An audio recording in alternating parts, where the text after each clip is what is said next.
0 but partout, c'est le score final qui a sanctionné les matchs amicaux internationaux qui a opposé la RDC à l'Angola mardi 17 octobre dernier à Lisbonne au Portugal.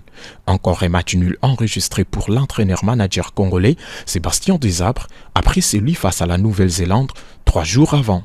Des explications qui s'inscrivaient dans le cadre des préparatifs des 2 premiers matchs des éliminatoires Zone Afrique de la prochaine édition de la Coupe du Monde des Nations. Au mois de novembre prochain, les poulains de Sébastien Desabre vont affronter respectivement la Mauritanie et le Soudan pour les comptes de ces éliminatoires avant de disputer la prochaine Coupe d'Afrique des Nations prévue au mois de janvier en terre ivoirienne. Si le technicien français Sébastien Desabre a reçu son pari en qualifiant la RDC pour la prochaine messe africaine du football, alors que la sélection nationale congolaise avait perdu ses 2 premiers matchs lors des éliminatoires de cette compétition.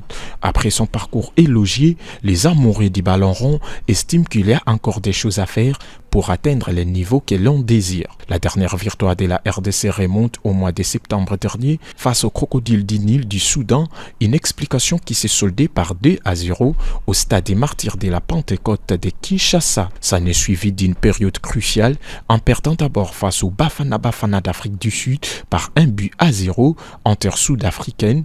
Ensuite, les matchs face à la Nouvelle-Zélande, 1 but partout, et pour boucler la boucle, face aux Angolais, une rencontre disputée à Lisbonne, au Portugal, où les 2 nations se sont séparées 2-2. Cependant, les Congolais se posent des questions sur l'avenir de leur équipe nationale à quelques jours du début des éliminatoires de la Coupe du Monde des Nations Zone Afrique.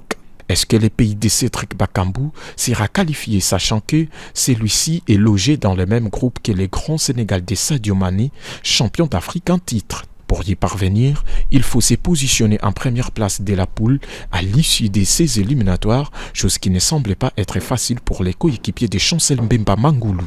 Pour le compte de la CAN Côte d'Ivoire 2023, la bande à Sébastien Desabre a hérité le groupe F et devra affronter pour une nouvelle fois le grand Maroc de Achraf Hakimi, demi-finaliste de la Coupe du Monde Qatar 2022 après la dernière claquette infligée aux Congolais sous les ordres de Hector Cooper.